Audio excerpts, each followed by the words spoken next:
Halo teman-teman, selamat datang kembali dalam podcast Journey Wild. Pada kesempatan kali ini, kita akan membahas topik yang sangat relevan, terutama bagi kita yang tinggal di Indonesia dan bekerja sebagai karyawan, yaitu mengenai tunjangan hari raya atau THR.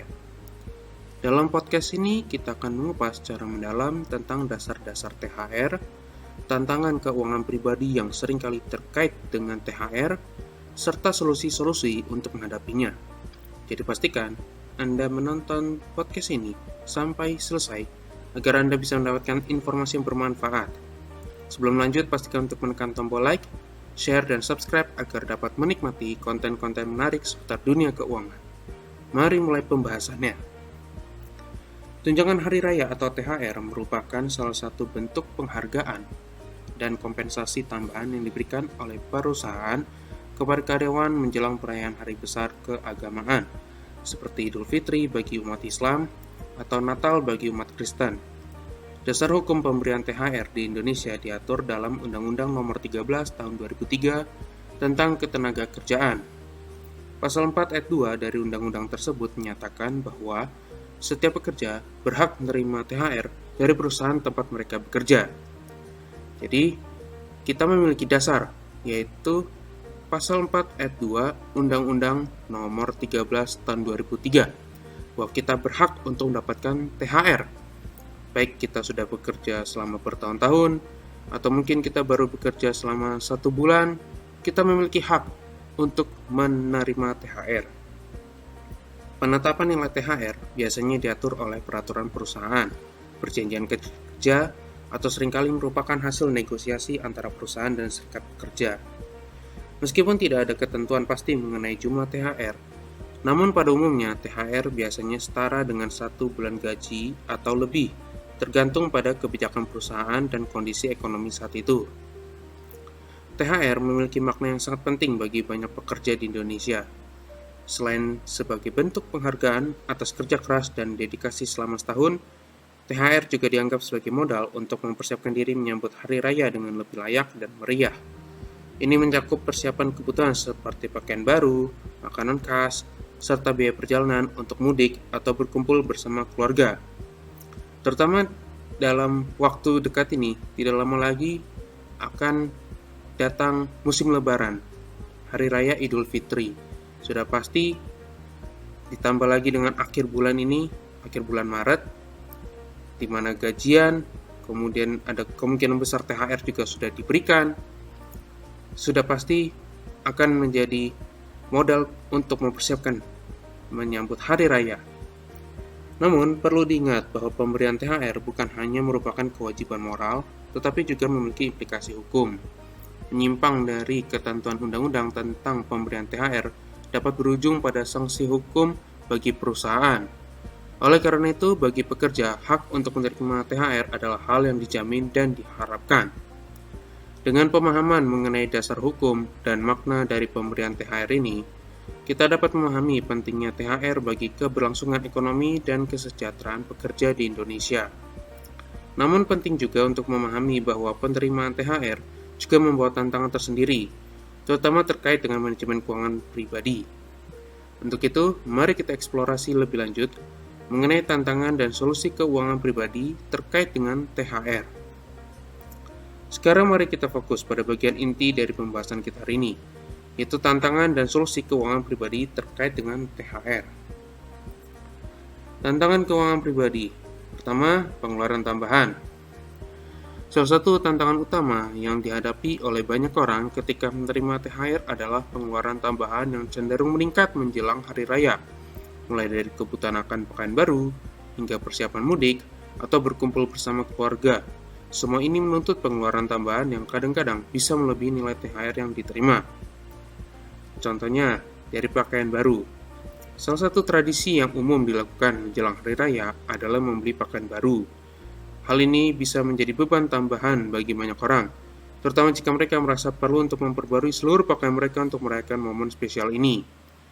Biasanya ada pembelian baju koko baru, ya seperti pembelian. Biasanya suka ke toko-toko pakaian itu ramai membeli pakaian baru. Kedua, yaitu mengenai kebutuhan rumah tangga. Selain pakaian baru, persiapan untuk menyambut tamu atau keluarga yang datang berkunjung juga membutuhkan pengeluaran tambahan untuk membeli kebutuhan rumah tangga seperti makanan, minuman, dan dekorasi rumah. Tujuannya agar biar semarak, biar meriah, sehingga setiap orang yang datang bisa merasa terhibur, merasakan pelayanan yang maksimal, dan kita sebagai tuan rumah juga menjadi puas. Kemudian adalah mengenai biaya transportasi. Bagi yang merayakan hari raya di luar kota atau pulang kampung, biaya transportasi juga menjadi faktor penting yang perlu dipertimbangkan. Biaya tiket pesawat, kereta api, atau bahkan bahan bakar untuk kendaraan pribadi dapat menjadi beban tambahan yang signifikan. Biasanya untuk tiket pesawat, kereta api, bus, atau bahkan menggunakan travel pun biasanya harganya itu cenderung naik karena banyak yang pulang kampung, banyak yang mudik. Jadi harga-harga biasanya meningkat. Kemudian kalau misalnya berangkat menggunakan kendaraan pribadi, sudah pasti harus mempersiapkan mulai dari e-tolnya, bensin, kemudian merencanakan bagaimana istirahatnya, karena biasanya di rest area itu seringkali penuh ketika mudik. Rest area penuh, tempat akan jadi terbatas, tempat beristirahat jadi terbatas. Itu sudah menjadi rutinitas setiap tahunnya ketika mendekati hari raya, khususnya Lebaran di Indonesia. Kemudian kita bahas mengenai manajemen keuangan.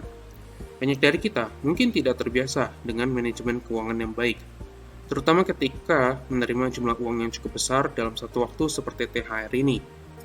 Tanpa perencanaan keuangan yang matang, ada risiko besar bahwa THR akan habis tanpa memberikan manfaat jangka panjang yang signifikan.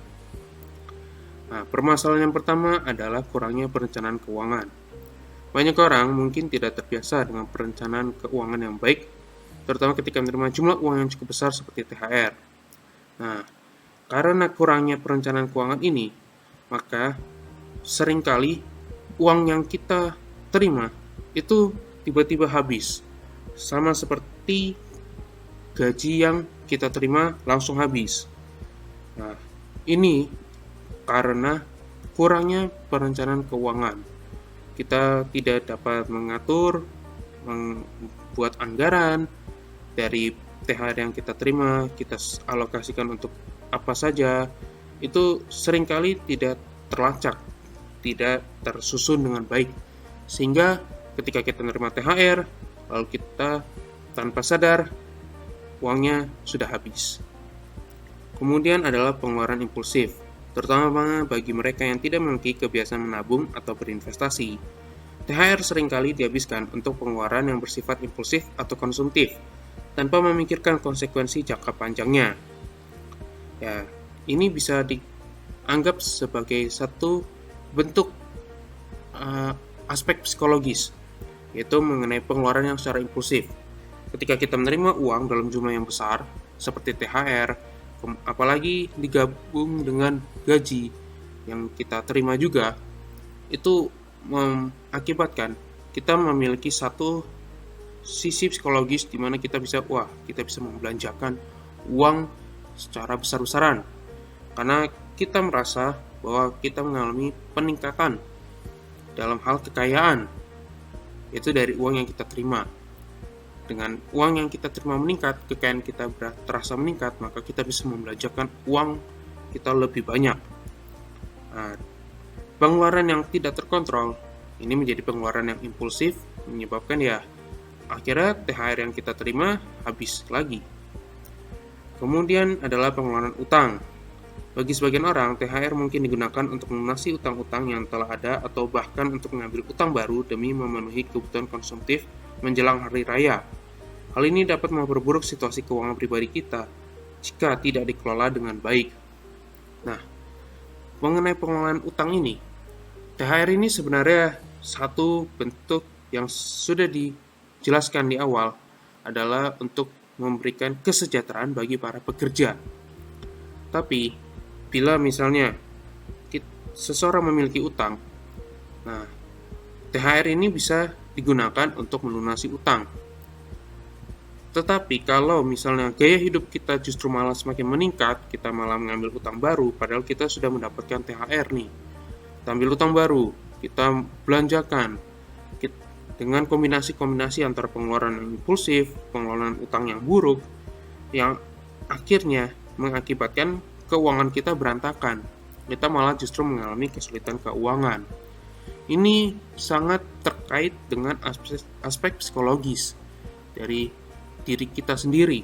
Bagaimana kita mengelola diri kita secara emosi, secara psikologis, bagaimana kita mengatur apakah kita mengalami satu keserakahan, merasa serakah, merasa tamak, merasa sombong, wah, mendapat THR, bisa belanja habis-habisan. Itu yang mengakibatkan kesulitan dalam hal keuangan. Nah, kemudian kita akan bahas mengenai solusi keuangan pribadi yang terkait dengan THR ini. Yang pertama adalah perencanaan keuangan. Perencanaan keuangan ini yaitu berkaitan dengan anggaran. Perencanaan anggaran yang baik adalah kunci dalam mengelola uang THR dengan bijaksana. Mulailah dengan membuat daftar kebutuhan dan prioritas Anda, termasuk pembayaran, tagihan rutin, kebutuhan sehari-hari, serta persiapan untuk hari raya seperti kebutuhan pakaian dan makanan khas. Ya, lebih baiknya buat sebuah daftar yang khusus ketika misalnya mendapatkan THR. Kita buat daftar ketika THR diterima, dialokasikan untuk apa saja. Pastikan dengan jumlah tersebut cukup. Ya, sudah pasti anggaran jadi terkontrol dengan baik. Tentukan alokasi dana yang sesuai untuk setiap kebutuhan. Misalnya, alokasikan sebagian uang THR untuk kebutuhan sehari-hari, sebagian lagi untuk pembelian pakaian atau keperluan spesifik hari raya, dan sisihkan juga sebagian untuk ditabung atau diinvestasikan. Jangan lupa untuk memperhitungkan juga pengeluaran tak terduga atau kebutuhan mendesak yang mungkin muncul di masa mendatang. Hal ini penting untuk menghindari kejutan finansial yang tidak diinginkan. Ini bisa dalam bentuk dana darurat, agar misalnya suatu saat mungkin di masa mendatang ada kejadian-kejadian yang tidak diinginkan, entah itu kecelakaan, entah itu sakit penyakit, entah itu kehilangan pekerjaan, kita memiliki dana darurat yang sudah dipersiapkan. Khususnya ditambah dengan adanya THR ini, kita bisa mempersiapkan dana darurat. Kemudian pengendalian pengeluaran. Setelah membuat perencanaan anggaran, langkah selanjutnya adalah mengendalikan pengeluaran sesuai dengan batas yang telah ditetapkan. Hindari godaan untuk membeli barang-barang yang tidak terlalu diperlukan atau menghabiskan uang secara impulsif. Buatlah daftar belanja yang terperinci dan prioritaskan kebutuhan yang paling penting. Jika ada barang-barang yang tidak masuk dalam daftar belanja tersebut, pertimbangkan untuk menundanya atau mengurangi pengeluaran di bagian lain agar tetap dalam batas anggaran yang telah ditetapkan. Nah, inilah salah satu fungsi dari adanya anggaran, yaitu bisa untuk menjadi satu pagar agar dapat mengendalikan pengeluaran kita. Dengan pengeluaran yang terkendali, tentunya keuangan kita juga bisa semakin sehat. Kita perlu memprioritaskan kebutuhan, bukan keinginan. Jika misalnya kita sudah berhasil memenuhi kebutuhan, baru selebihnya kita bisa memenuhi keinginan dengan yang tersisa. Jangan sampai kita mengambil utang untuk keinginan, yang ada justru malah meningkatkan ketidakstabilan finansial kita. Kemudian adalah investasi jangka panjang.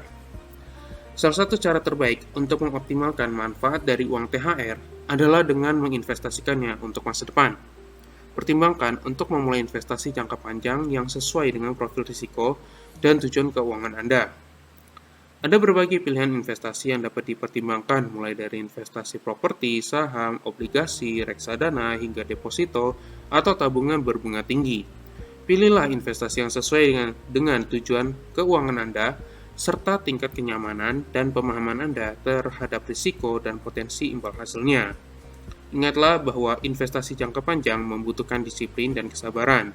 Tetaplah konsisten dalam menabung dan menginvestasikan uang THR Anda, dan biarkan waktu bekerja untuk mengoptimalkan hasil investasi Anda. Ini adalah satu bentuk pemikiran yang dimana berpikir secara jangka panjang, yaitu melalui berinvestasi. Apapun instrumen investasinya, selama itu bisa mempertimbangkan untuk kebutuhan kita jangka panjang, tentunya itu baik.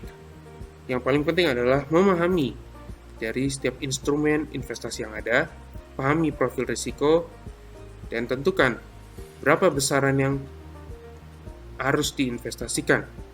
Tentunya ini harus secara konsisten, adanya kedisiplinan, konsistensi, agar tidak menjadi satu aksi yang impulsif saja, hanya semata-mata dilakukan pada saat itu juga, bisa membangun sebuah kebiasaan yang baik.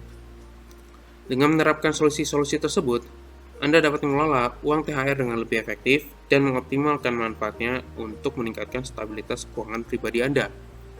Jangan lupa untuk selalu memantau dan mengevaluasi keuangan Anda secara berkala, serta melakukan penyesuaian jika diperlukan sesuai dengan perubahan situasi atau tujuan keuangan Anda. Dalam menghadapi tunjangan hari raya atau THR ini, penting bagi kita untuk memahami tantangan dan solusi keuangan pribadi yang terkait. Dengan perencanaan keuangan yang matang dan pengendalian yang baik terhadap pengeluaran, kita dapat mengoptimalkan manfaat dari THR dan meningkatkan stabilitas keuangan pribadi kita. Jadi jangan ragu untuk menerapkan tips dan strategi yang telah kita bahas, agar kita dapat merayakan hari raya dengan lebih tenang dan berkelimpahan.